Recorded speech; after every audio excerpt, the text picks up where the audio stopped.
An intellectual carrot, the mind boggles. You see? You see? You're stupid minds. Stupid! Stupid! Earth has had Santa Claus long enough. We will bring him to Mars. I've been afraid a lot of times in my life, but I didn't know the real meaning of fear until I had kissed Becky. One thing will be clear. It's not for man to interfere in the ways of God. It's alive. Oh, it's alive. It's alive. It's alive.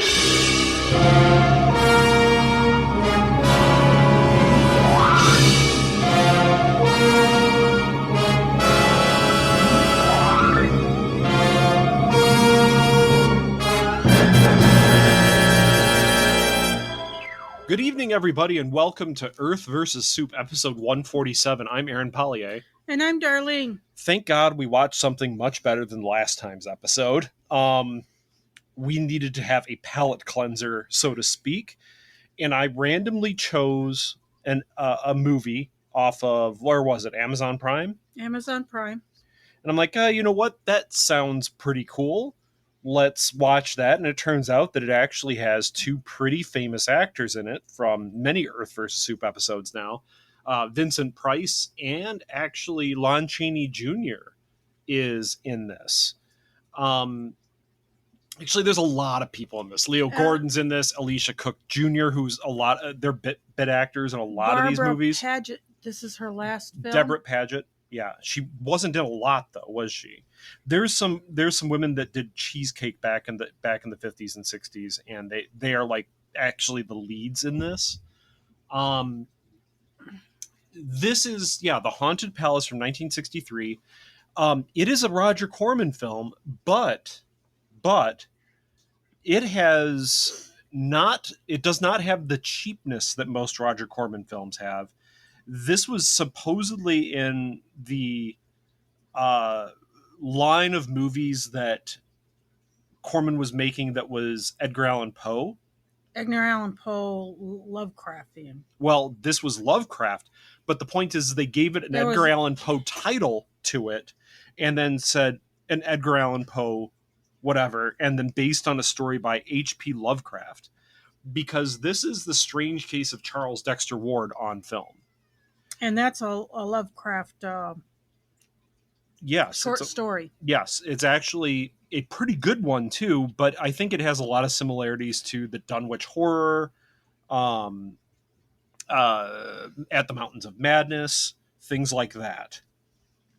The Haunted Palace is the poem by Edgar Allan Poe. Yes, but it's not anything. It has nothing to do with Edgar Allan Poe. And this, besides the last thing that comes up. They quote Edgar Allan Poe at the end for some reason, because for some reason they just decide that Edgar Allan Poe is very appropriate to put into a Lovecraft story.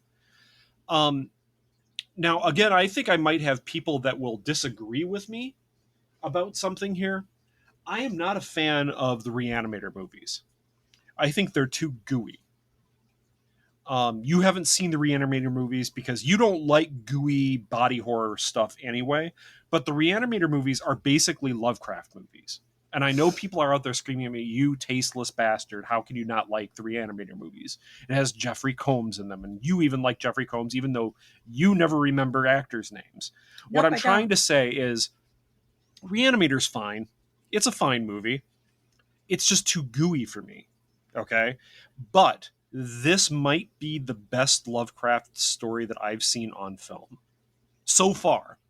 I'm not saying that I've seen every Lovecraft movie ever made. I have not seen the Nick Cage version of Color from Outer Space. That might be better than this. I am passably acquainted with Lovecraft stories. I have read the canon. I am not a huge Lovecraft fan. Darlene, you have not read this story. Nope. You haven't even really read Lovecraft. I've read Mountains of Madness. At the Mountains of Madness, you have? Yeah. Okay. That's my favorite story, by the way. At the Mountains of Madness is my favorite Lovecraft story. It's 87 minutes long. Sure. At the box office, it made $1.2 million for U.S. Canada. Okay. The information that I got, they also put down France, 184,700 emissions. Okay. I don't know what that's supposed to mean. Did it make a profit then? Do you know if it made a profit? I don't know because I've never found a budget. I don't think this was a $2 million film. It had to have made a profit because the U.S. Canada is 2.6 million, not 1.6. I think you said 1.6. I said 1.2 million. Yeah, it's actually about 2.6 million. And for 1960s, that's pretty good. This is like the 6th or 7th one of the Roger Corman, Edgar Allan Poe. Yep, I said it was 7th. I had to look that up. Since it's Vincent Price, we know it's going to be quality in some way, shape, or form. There's at least going to be charisma on screen. Lon Chaney Jr. is in it. Lon Chaney Jr. obviously is like Wolfman. He was in a ton of the Universal horror movies. He's a good actor. I will also go so far as to say that the lead actress, Deborah Paget, who plays Vincent Price's wife in this, Anne Ward, she's pretty damn good too. I don't think she's given a ton to do, but I think she's pretty good. She really emotes well. There's another actress in this that appears at the beginning and the end of the film, and her character's name is Hester, but Hester, which I always hear as Haster, which is another one of the Lovecraft mythos critters, but it's Hester, and played by Kathy Merchant, and she does a pretty good job too. I will actually say this movie is really enjoyable because all the acting is pretty darn good. One of the things you need to know going into this film is that in the first part of the movie, you are in 1765? Something like that. I think it's sometime in the 1700s. And your characters that are going to be in the next part are playing their ancestor. Are they? Yes. Are they? See, and you look at me like that, and I think, okay, first of all, Vincent Price plays a descendant later on. Okay, yes, the main character is a descendant. He's Joseph Carwin in the beginning, and he's Charles Dexter Ward in the second part. Yes. Then there's things like Prim Wilton is playing Dr. Marius Wilton, the doctor in the second part. Mm-hmm. There is Micah Smith. The character is Micah Smith. The same actor is playing Peter Smith in the second. See, they have different names, but here's the problem with that. Through this movie, when we're in the present, so to speak, in the 1800s, 1875, does not matter. In the present for the rest of the movie, the villagers heavily imply that they are the originals, that they remember exactly how Vincent Price looked, because they look at each other and say he's the spitting image of his ancestor. Well, we know Simon is the same person, the one Lon Chaney is playing. And then there's some other servant. Yeah, but the villagers are all like, can't you tell that's the same guy? So their discussions are heavily implying that they're the original characters. Now, I know we haven't really gotten into the plot, but it might make sense here in a bit. But yeah, there's supposedly two sets of characters that are played by the same actors. That's fine. It's not that confusing, except for the fact, like I said, there's conversations that imply that they're not different characters.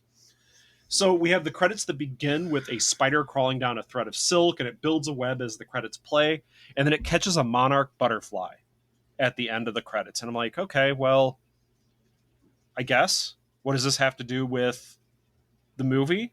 Does it I have thought it was cool. It was a neat credit sequence, but it has nothing to do with the movie. It was neat, and that's probably why they did it. Okay, so we begin the movie fully as a dark, misty night. It's not stormy. It's a misty night somewhere in New England. In fact, we'll just say it is Arkham, Massachusetts that they're in again. There's a tavern, and a man is looking out the window as a woman slowly walks down the street. And he gets another guy to come with him to follow her because he's like, she's been bewitched or whatever, and we're going to catch this bastard wizard. We're going to catch this warlock. Yeah, he even whatever. calls it him a warlock.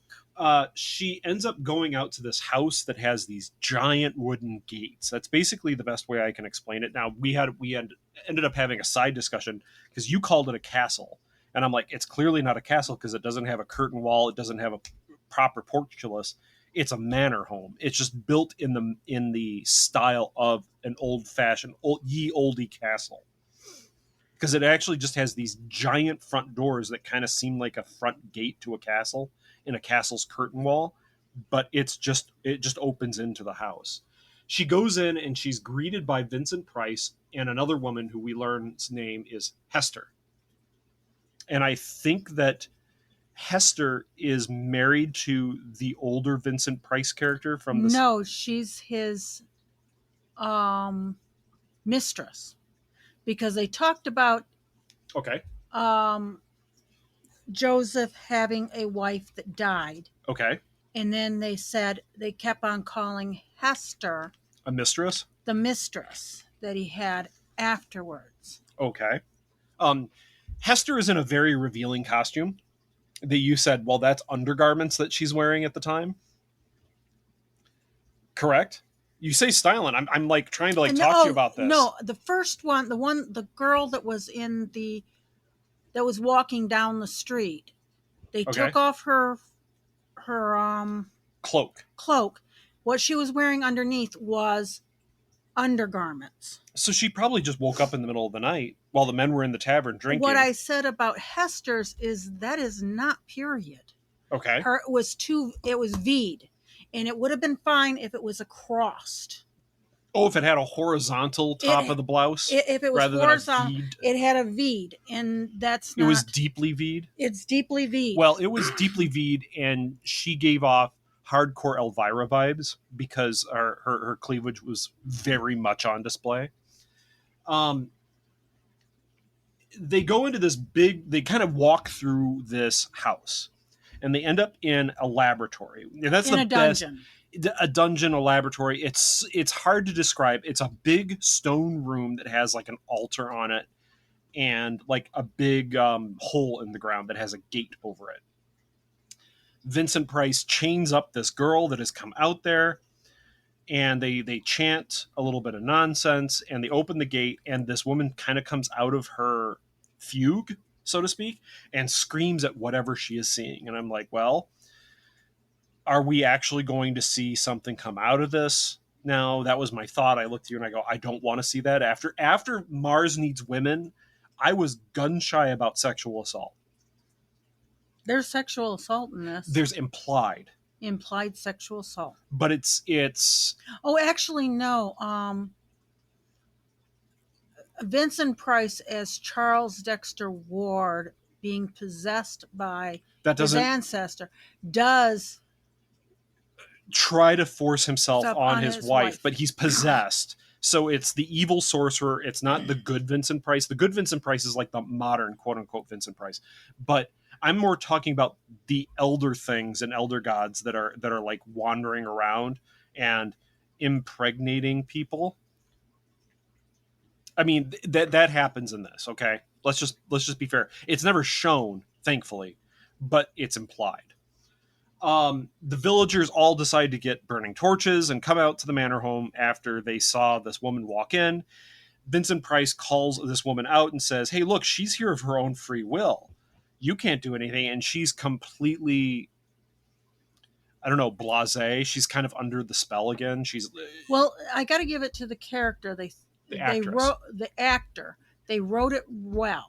Mm-hmm. By having her answer a question that wasn't just yes or no. Well, yeah, they said, honey, what's your name? And she just kind of looked blankly at them. She's under his spell, and they drag him out, and they burn him alive, but not before he actually ends up cursing the entire village to no suffering. Okay. If you're going to do something to a witch or a warlock, you don't let them monologue. You stuff something in their mouth. You don't let them monologue. The monologuing doomed this entire village, right? They should have just shot him in the head, been done with it. It's not like he's a robot or an immortal person. Yeah, he's a warlock that was, we learned later, summoning Yog-Sothoth and Cthulhu. Anyway, 110 years later, we are still in Arkham, and Vincent Price and his wife, Anne Ward, his character's name is Charles Dexter Ward at this point, but it's Vincent Price all the way through my notes. It does not matter. Vincent Price is Vincent Price. Bad. They pull up in a carriage, and they're clearly descendants. They're looking for their house that was left to them. Okay, because I guess like the last of their family had died, and he inherited this manor home.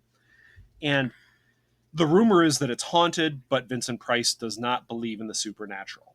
Okay, And they walk into Burning Man Up. how quaint! How quaint! Only in New England would you get tavern names such as the Burning Man. And they find out the Kerwin house is supposed to be in ruins and cursed. And everyone just decides to not tell them where the house is. And it's not like it would be difficult to find. No, because the doctor, Marius Wilton, just Willett. takes him out to the front door and says, it's over there. It's over there, and it's this huge manor home on the edge of the ocean on its own rock. Like, you cannot miss it. And it is stupid big. It is imposing, etc., etc. Well, they walk in. This is where we learned that everyone thinks he looks exactly like his ancestor because they've obviously all seen the ancestor personally. I don't think they saw him personally. Difference of opinion then, because to me, the conversation that the villagers have there only makes sense if they are the original villagers that have been cursed to some sort of immortality and suffering through whatever the curse was. Because otherwise they would not know the things that they do know in this. I think that's just the writing. So they all go out to this manor home. They run into a girl with no eyes on the way. And it's not like her eyes have been removed. She just has no eye sockets. There's no eyes at all. There's like no eye sockets. And a nurse or something is like dragging her along. So this is where I say it's kind of like the Innsmouth look. There, the Dunwich. I didn't get that. Not Dunwich horror. It's the Innsmouth look, where there's mutations that are occurring in this village, and it turns out later on we learn that Vincent Price's ancestor had been breeding elder gods into the genome of the villagers like 100 years ago, and these mutations are coming about now that make them less human. That's what Dr. Willett, because there's people with webbed hands, there's people with no eyes or one eye, there's people that have like incredible facial deformities, big huge warts. Yeah, it's strange. Let's put it that way. It's strange. But as they walk into the house, they see a portrait of Joseph Carwin that's done in a really weird fashion. It reminded me of a strange combination of not Vincent. Oh my Lord! It's a Vincent Price portrait that reminded me of Van Gogh. Yes, but that's Impressionism, which goes into the late 18, where they're supposed to be today, but not the 110 years ago. Well, it's the 1880s, but it doesn't matter. Art is art. There could have been somebody that was forward thinking. And remember, I'm not an art person. Me saying it reminded me of like Vincent van Gogh's self-portrait might not be the proper artistic, and the blues they used in it were glowy. Yes, but again, me just saying it reminded me of this doesn't mean that is actually the style. We shouldn't criticize that painting. The style seems not to fit. And I'm saying we're not experts, so we shouldn't make that call. All we can say is was that painting a good painting? Yeah, I thought it was. I thought it was actually pretty cool. And I hope to God they did not destroy that painting after the filming of this movie. But they stuck it in the fire. I know. That was before the fire. But I'm saying I wish it was still around because somebody would have gotten this really cool painting of Vincent Price. Like, that would have been very interesting. And then there's the snake in the kitchen. Yeah, there's a snake just kind of hanging out, like a giant boa constrictor hanging out in the kitchen. I don't know. We kind of like went, what? What? Why is there a giant boa constrictor in the kitchen in Massachusetts in the 1800s? And it's not like it's a pet or anything. It's not like So- it's explained later. It's just that there's a boa constrictor hanging out in this mansion. Yeah, I could understand the spider web in the credits. Okay, because there's Because spiders in there. There's all kinds of. It hasn't been cleaned and stuff like that. There's a caretaker, But though. There's a caretaker. and the caretaker is very dead looking. Well, yes, the caretaker is played by Lon Chaney Jr., and he is plastered up in gray makeup. Now, gray makeup comes into effect in this movie with anyone who is possessed by a spirit of the dead. Whenever Vincent Price becomes possessed by his dead ancestor, he gets gray face makeup on. I don't. Some. It has a bluish tint to it, so I don't know if that's the light. It's the light. Because they're trying to show at night, there's blue lighting at night. Anyway, This is in color too, so I mean, it looks good. It looks good. But back in the village, and this is something that's kind of dropped a little bit. It is dealt with later on, but back in the village, we learned that one of the villagers actually is keeping some sort of like. The best way to describe it is a monster in their attic, and they're feeding him like I think raw it was meat. his son because It's his son. It's his son, but we never really get a good look at it. until he attacks him, Even and you then, don't even then. it's always in shadow. But then you go back to the manor, and Charles like directs his wife up the stairs, saying it's this way, and you already see him being Slightly possessed. Slightly possessed because he's starting to remember things that he shouldn't.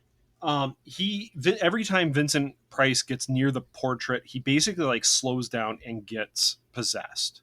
Okay, now the real Vincent Price is a nice guy. The Charles Dexter Ward is a nice guy. He cares about his wife. He cares about his family's history. He's kind of a soft-spoken dude, but when he's possessed by his ancestor, he's a dick. He is totally. He's your evil Vincent Price from House on Haunted Hill. No, far worse than that. Well, yeah, I mean, the guy on Vincent Price in House on Haunted Hill didn't worship like elder gods. This guy was horrible. Yeah, but I'm talking about like that. This is why I keep calling it Joseph versus Charles. There's good and bad Vincent Price, good and evil Vincent Price in this. Stop doing that. So they encounter more of these people that are mutated, and we learned that his ancestor put this curse on the village. And we also learn from the doctor after he comes out there to talk to them, like, hey, you guys should go. This is all bad news. That supposedly his ancestor got a hold of the Necronomicon. And this is where You're skipping a part. Are we? Yes, you're skipping where they're in the bedroom. Okay. Because they went up the stairs. They're in the bedroom, and then Simon is there, the caretaker, scares the crap out of I said Anne. they met the caretaker, is played by Lon Chaney Jr. And they talk about Mr. Hutchinson, the attorney. Because they were talking about going and seeing the attorney and leaving because this is all crap. We hate this place. Nobody in the village is going to like us, and that whole thing. So his ancestor got a hold of the Necronomicon, and he was trying to summon elder gods, specifically Cthulhu and Yog-Sothoth. Okay. He wanted to help and we learned also the doctor knows, and this is, again, says that this guy really was around at the time. He knows that the ancestor was wanting to have the elder gods breed with humans to make a new race of beings to rule the world. The fact is that this has never been like forgotten about. Like, I think the villagers have had children, but I also think that the original villagers are still alive. Anyway, we end up having Charles Dexter Ward possessed by his ancestor again, and we learn that Lon Chaney Jr. is also one of the old sorcerers that assisted him. And he has actually been possessing this body for a century now. Yes. He's been in the control. original. Yeah, so the body's like dead. He's been alive so long in this body, but he's like continually reanimating and some it. other servant, but I never got who the other servant was. The other dude just kind of comes in at some point. He's just introduced at some point. Now, he can't keep Ward's ancestor can't keep control of Ward for long because he's like, his willpower is strong, but I'm slowly getting control. And at this point, when Anne tries to talk to Charles Dexter Ward, the possession is lost. That like Anne's presence is enough to like bring Charles back out, but clearly at this point Charles knows that there's something wrong with him, that this house is doing something kind of crazy to him. That night they all get possessed. Well, he gets possessed again, and they go out and pull up a coffin out of the yard. Graveyard. No, it's not a graveyard. It's actually one out... of the people says the graveyard got. Yeah, no, you're right. The graveyard they did go out to graveyard. I just didn't see any other graves. I thought it was a grave right by the big old tree outside the house. For some reason, I thought that like Hester was murdered right there at the tree as well, just like Charles Dexter Ward's ancestor. So they end up bringing this coffin in, and Anne is worried about Charles as he's treating her poorly. He like gets this coffin through a secret door, and then Anne comes down, but he's remaining possessed at this point.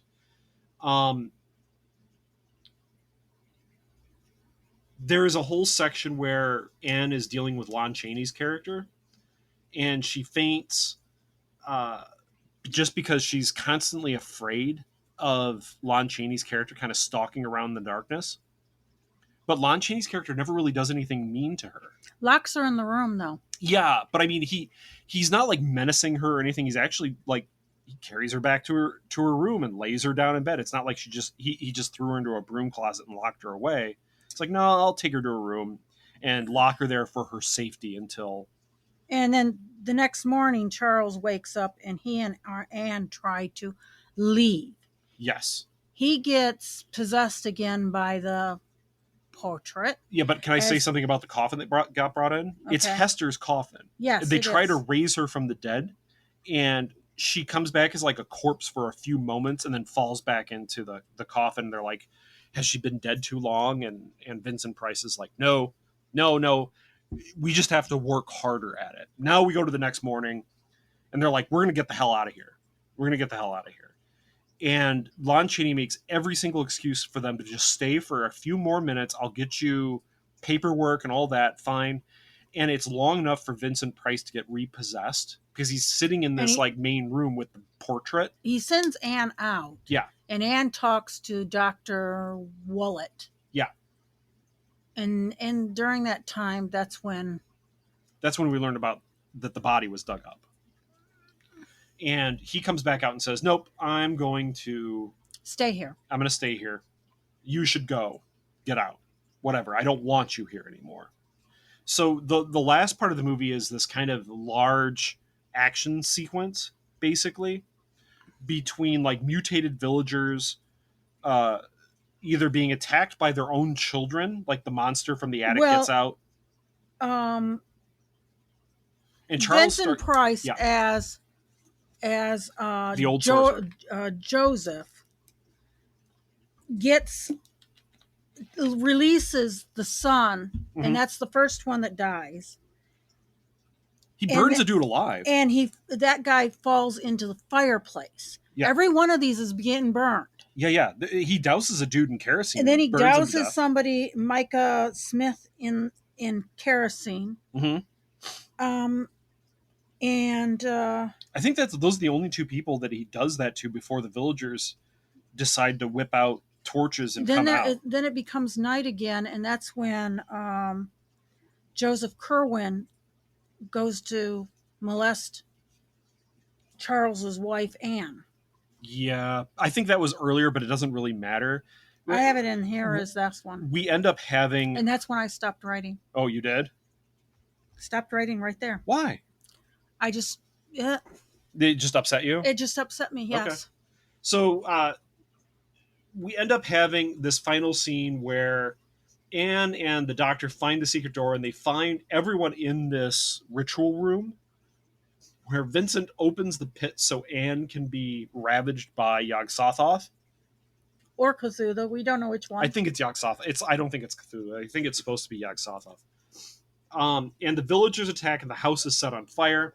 Anne is rescued by the doctor, and then the doctor goes back in to see if he can save Vincent, and he does. And as he brings him out, we see that Vincent Price is still in the gray face makeup and, smiles. And then we have that, freeze frame, Edgar Allan Poe quote, the end. Yeah, but I thought when the villagers, it would have been neat if when the villagers threw the portrait in the fire, that it should have released Charles. Okay. Because it was the portrait that was possessing him constantly.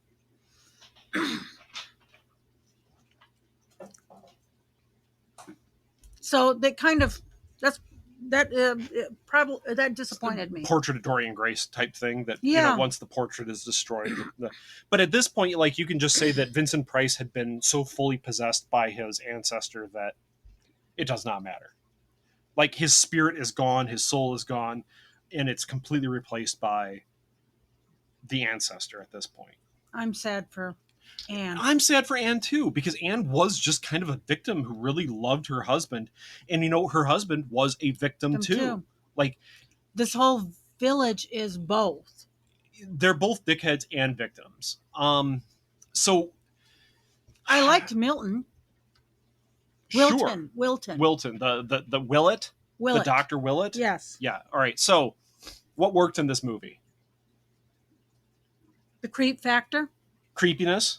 It's pretty creepy. I mean, there are parts that are pretty creepy. Vincent doing two different characters, and you see that they're two different characters, even though he's playing the same person. I mean, Vincent Price is an American treasure. I know, but we've had many movies where the same person is like maybe playing twins or something like that. Yes. Or he does a good job distinguishing between both of the characters, even though he looks exactly the same, besides gray face makeup. No, actually, one of the things was the eyebrows. Yeah. As Charles, his eyebrows were down. Yeah. As he lifted his eyebrows and kept his nose higher in the air, and he made his face look much more angular. And it wasn't just makeup; it was how he held himself. Joseph. Yeah. There was. Yeah. Really good job by Vincent Price. I actually think even the bit part actors of the villagers, they did a pretty damn good job with their acting too. I'll even go so far as to say I think the overall sets were done fairly well. They're not as good as Hammer Horror, but you can see that they're trying to like hit that mark. But yeah, the atmosphere of the movie is really good. It works. Vincent Price, American treasure. Do you think Deborah Paget as Anne Ward did a really good job? Like I said, I think she did a good job with what she was given, but I'm not sure if it raises to the level of this works in this movie. I think she could have been more emotionally disturbed about how her husband was acting at.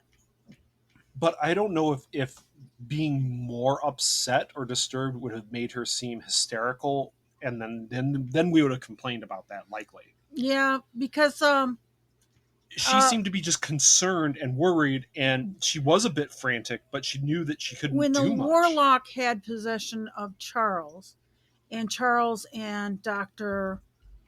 Willett were talking, he was trying to tell Dr. Willett to take her away. Yeah. Like that she's insane. No, I never got that. No. I never got that. What I got was every time Anne is around, Charles's ancestor has a very difficult time of maintaining control because Vincent Price is fighting to get back control of his body. Charles and Joseph. Okay. Joseph is worried that Anne just being around is going to make Charles get control of his body again. I did not think it was like, take her away, she's insane. I never had that impression. So it was him just wanting her gone so he could. Yes. And just because of the fact that like everyone in this village already knows that there's this evil here. I guarantee you that anyone would have heard Vincent Price say, "Hey, oh look, my wife is insane, take her away." They would all just immediately question that anyway. No, she's probably likely incredibly sane, and You're she's the just one that needs to be put away. yeah, that she's just seen some pretty awful things. And let's be honest, she does see like Yog-Sothoth in the pit, or at least something in the pit. Let's put it that way. And let's go to one of the bad things. Okay, one of the bad things. Makeup for the blacked out eyes. Blanked out. They're not blacked out. It's just like they have no sockets. They've got patchwork, and you can see the patches. Sure, but I don't think that that's actually any better or worse than makeup similar to that at this time. I'm not saying it was good. I'm just not saying it falls into the category of this was bad. And if you had that problem, you would actually put a rag or something around your eyes? Not if they were wanting to scare them. Because remember, the entire point of those people coming out, we are told why. They didn't even know that these people were coming. When the big group of mutated villagers came out, I'm talking about the blind girl that that was just an accident. She was wandering through the village with her mother or whatever. The fact is that the villagers purposely set it up so the group of mutated villagers would surround them to scare them away because they didn't want them there. Like, that made sense why all of a sudden you have like 5 or 6 people surrounding them and scaring them and not talking to them. Like, they're purposely doing that. Now, the makeup, it wasn't great, but it wasn't bad. That's my opinion. You think it falls into the category it was bad. I thought it was bad. It was okay. It was fine. It was average to me. What I think did not work was trying to layer on the little bits of Edgar Allan Poe onto it was totally pointless.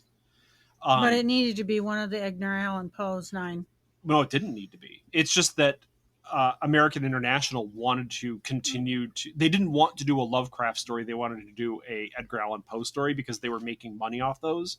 So they're like, I don't want to take the risk, so I'll just put an Edgar Allan Poe title on it to fool the stupid idiots going to the movie theater that this is actually an Edgar Allan Poe story.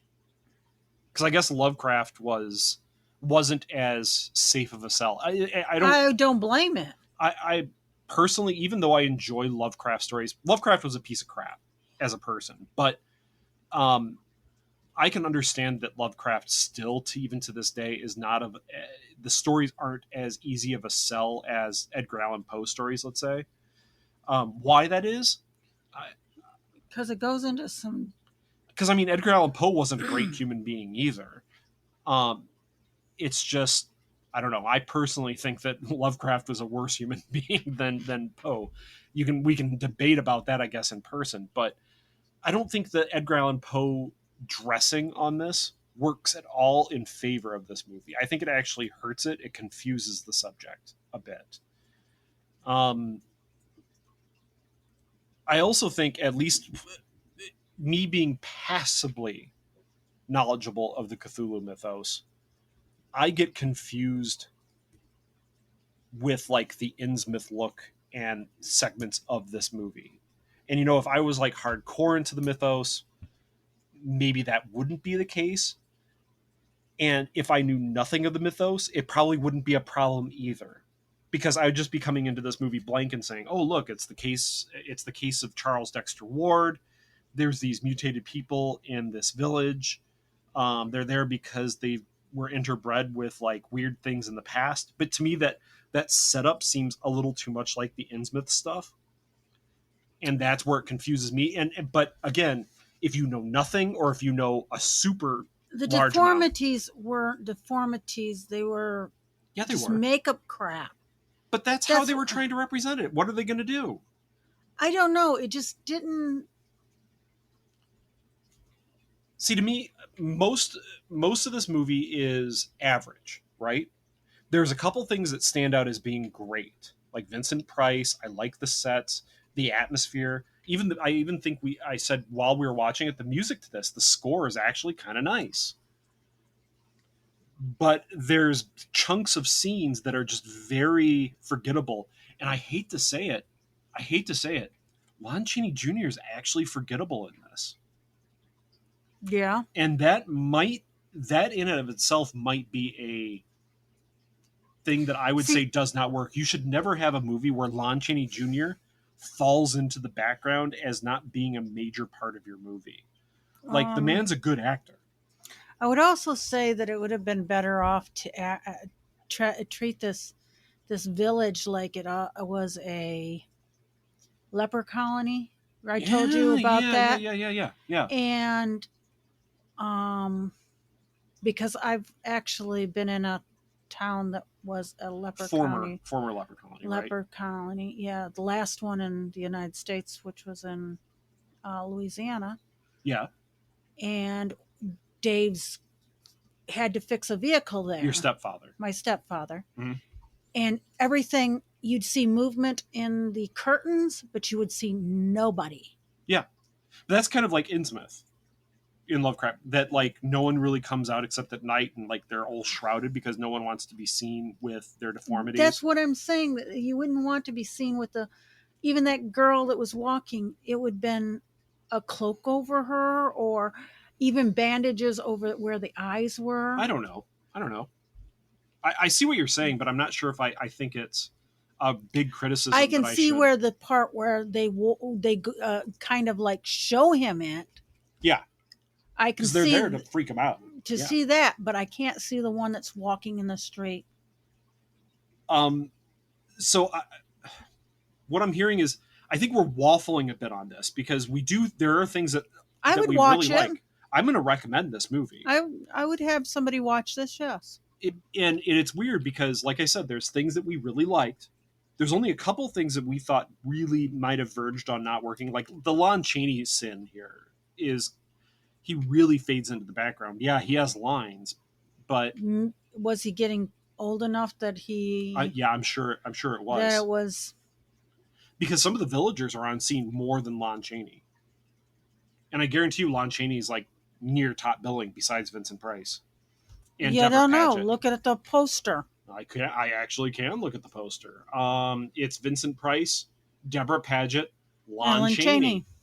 So Deborah Paget plays the wife, Anne Ward. So Lon Chaney, he shouldn't be third billed on this. Like, some of the villagers honestly are on screen and have more dialogue than him. The doctor. For sure, the doctor, Dr. Willett. Yeah, for sure. Misusing Lon Chaney. That we can't think that's a good thing. But again, getting too old, maybe too. Yeah. But we do recommend it. I'd actually even say this is like maybe a 6 out of 10. Yeah, it's just It's not like a light recommendation. A light recommendation to me is like a 5.5. 6 is like, I do recommend it. I recognize the fact that it has flaws, but Vincent Price really elevates the material. If it wasn't Vincent Price, if it was just some random leading guy, it might not have been as good, and then we'd be waffling on it. This character here, I don't know who he is, that's, but that guy, Leo Gordon. That's Leo Gordon. We were looking at some photos from the movie. Yeah, it's Leo. He Gordon. actually did pretty good of being the angry villager that. He's the one that charged the warlock with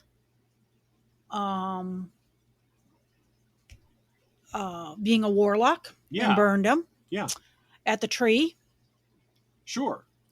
And his character was the one that got killed by his son. Mm-hmm.